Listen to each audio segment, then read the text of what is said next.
नमस्कार, top 10 news में आपका स्वागत है। मैं हूं राम सकल यादव। आइए दिखाते हैं आपको आज की छोटी बड़ी खबरें।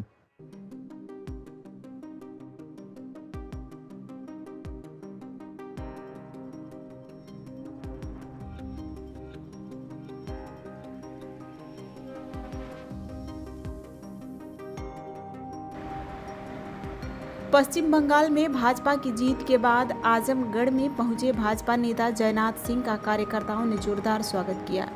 करतारपुर स्थित उनके आवास पर भाजपा कार्यकर्ताओं ने उन्हें झाड़ मूरी खिलाकर अभिनंदन किया और खुशी का इजहार किया। इस दौरान जयनाथ सिंह अपने साथ बंगाल से लाई गई झाड़ मूरी भी लोगों में बांटते नजर आए। मीडिया से बातचीत में जयनाथ सिंह ने पश्चिम बंगाल चुनाव को लेकर कई अहम बातें कही। उन्होंने कहा कि वे पिछले 2 महीनों से बंगाल में रहकर चुनावी गतिविधियों से जुड़े थे और पूरे देश की नज़रें इस चुनाव पर टिकी हुई थी। उन्होंने बंगाल की जनता को धन्यवाद देते हुए कहा कि वहां की जनता ने कथित कुशासन, गुंडागर्दी और भ्रष्टाचार के खिलाफ खुलकर मतदान किया है। उन्होंने आरोप लगाया कि बंगाल में टीएमसी शासन के दौरान कट मनी वसूली और अत्याचार चरम पर था, जिससे जनता त्रस्त थी। जयनाथ सिंह ने कहा कि जंगीपुर क्षेत्र में प्रभारी के रूप में रहते हुए उन्होंने वहां की स्थिति को करीब से देखा। वहां लोगों में डर का माहौल था। उन्होंने यह भी दावा किया कि बांग्लादेश सीमा से सटे क्षेत्रों में घुसपैठ की समस्या के कारण स्थानीय हिंदू समुदाय भय में जी रहा था, लेकिन इस बार उन्होंने निडर होकर मतदान किया। जयनाथ सिंह ने चुनाव आयोग की भी सराहना करते हुए कहा कि केंद्रीय बलों की सक्रियता से लोगों को सुरक्षित माहौल मिला और वे घरों से निकलकर वोट देने पहुंचे। भाजपा नेता ने जंगीपुर जिले की 7 विधानसभा सीटों में से 3 पर भाजपा की जीत ऐतिहासिक है, क्योंकि आज़ादी के बाद पहली बार पार्टी को यह सफलता मिली है। उन्होंने इसे पार्टी नेतृत्व की रणनीति और कार्यकर्ताओं की मेहनत का परिणाम बताया।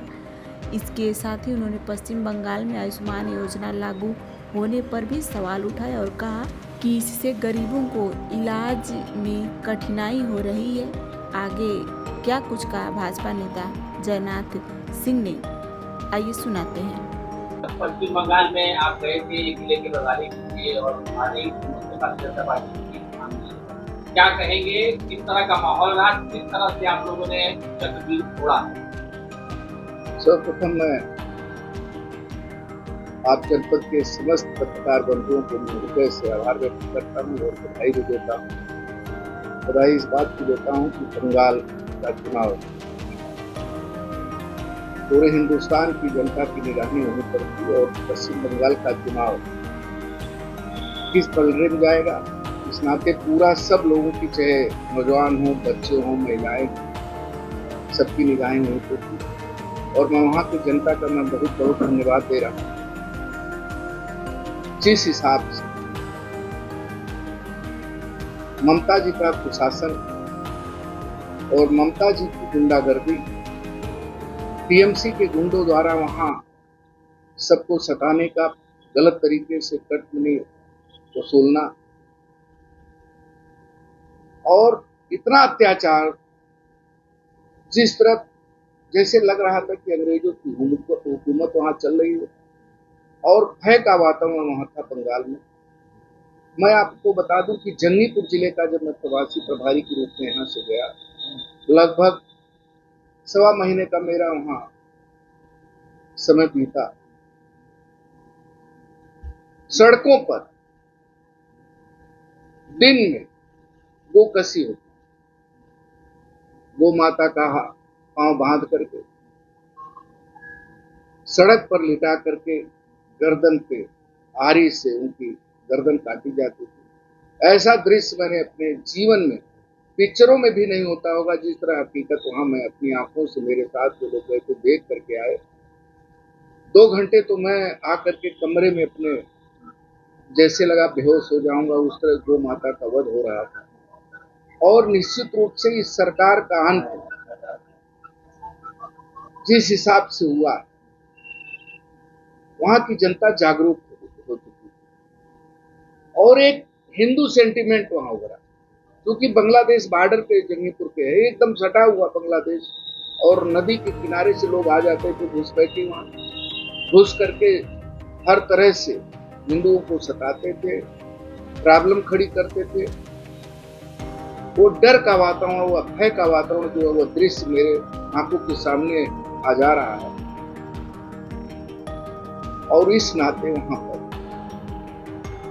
ममता बनर्जी के खिलाफ पूरी जनता थी और मुख्य रूप से हमारी माताएं बन।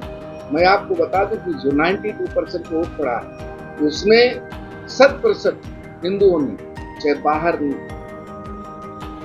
कलकत्ता छोड़ के नौकरी कर रहे थे, चाहे काम करने गए थे मजदूरा, सब लोग आकर के वोटिंग किए हैं। और लीडर होकर मैं चुनाव आयोग को बधाई देना चाहता हूं। जिस तरह चुनाव आयोग ने लग करके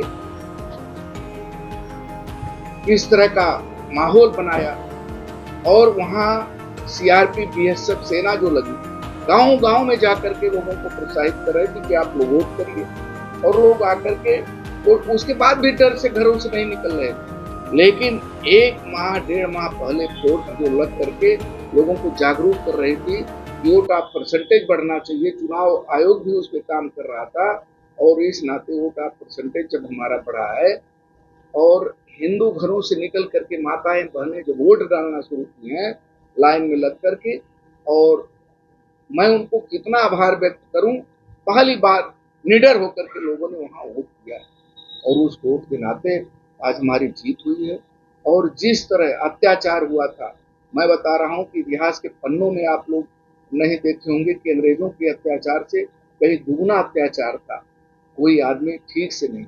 और वहां पे हमारे घोषणा पत्र में जो जो चीजें आप लोग सुनेंगे, आज भी वहां 5वां वेतन आयोग चल रहा है।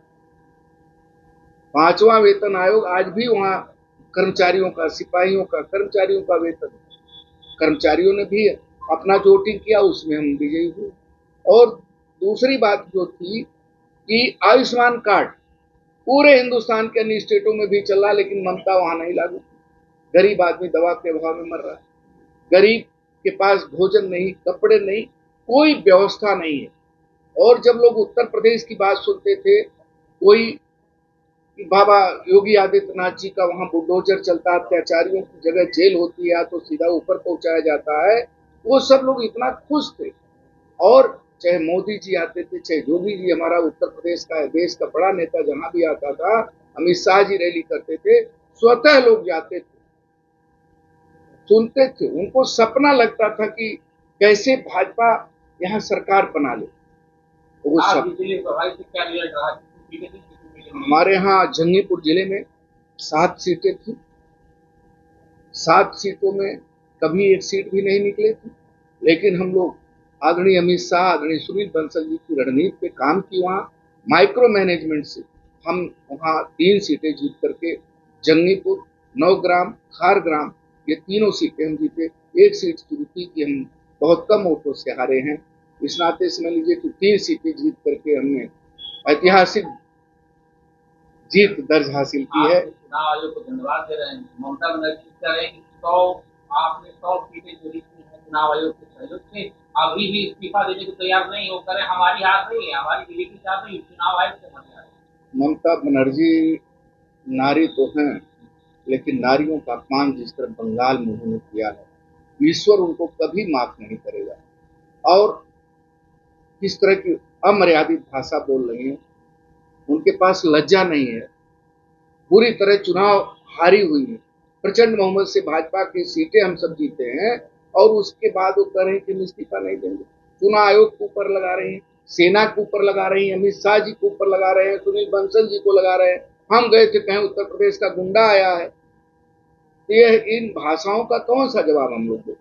हमारी पार्टी रात दिन मेहनत करके लगातार, सुनील बंसल जी 4 वर्षों से रह करके वहां काम किए हैं। आदरणीय अमित शाह जी वहीं डेरा डाले थे। भारतीय जनता पार्टी की सरकार कैसे बने, कुशासन कैसे समाप्त हो, सुशासन कैसे आवे, यह सब रणनीति भारतीय जनता पार्टी के हमारे शीर्ष नेतृत्व ने जिस तरह किया है, जनता काफी राहत में है। मैं तो कल बंगाल में रुका था, जंगीपुर जीतने के बाद मैं देखा जिस तरह नौजवान लड़के, छोटे छोटे बच्चे सड़कों पे भाजपा का झंडा लेकर के, जैसे लग रहा था अब राम राज्य बंगाल में आया।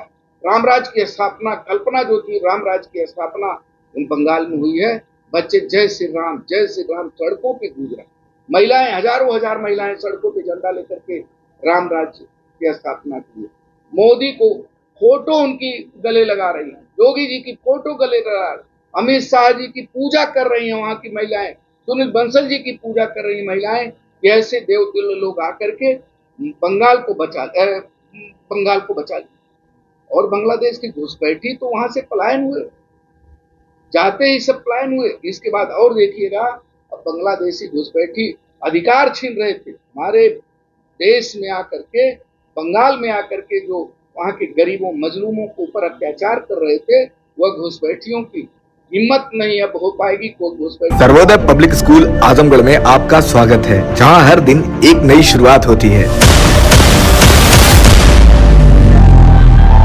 यहाँ आपके बच्चे की अच्छी शिक्षा और बेहतर भविष्य के लिए नई शिक्षा नीति 2020 के अनुरूप पाठ्यक्रम है और इससे जुड़ी सभी सुविधाएं उपलब्ध हैं। यहाँ sports, horse riding, dance classes जैसी यूजफुल एक्टिविटीज तो होती ही हैं, साथ ही लाइब्रेरी, म्यूजिक और आर्ट एंड क्राफ्ट के थ्रू भी बच्चों की क्रिएटिविटी को स्पेशली बढ़ावा दिया जाता है। बच्चों को तकनीकी दुनिया से जोड़े रखने के लिए स्मार्ट क्लासेस, रोबोटिक्स और कंप्यूटर लैब्स उपलब्ध हैं। छोटे बच्चों के लिए अलग से प्ले सेट एरिया है और एक्टिविटी रूम की व्यवस्था है। सर्वोदय स्कूल में बड़ी क्रिकेट एकेडमी के साथ ही हेल्थ और वेलफेयर क्लब भी है, जहां पर बच्चों को सेहतमंद और खुश रखने की पूरी कोशिश की जाती है। 6th क्लास से गर्ल्स के लिए सेपरेट क्लासेस और बिल्कुल सुरक्षित स्कूल बस सर्विसेज, वो भी GPS के साथ सभी रूट्स के लिए अवेलेबल है। आने वाले दिनों में सर्वोदय स्कूल में स्विमिंग पूल, ऑडिटोरियम और बास्केटबॉल कोर्ट जैसी कई शानदार सुविधाएं मिलेंगी। बाकी वेल क्वालिफाइड स्टाफ तो मौजूद है ही सर्वोदय पब्लिक स्कूल आजमगढ़ पर, जहां हर बच्चा खुद को और बेहतर बना सकता है। Sarvodaya public school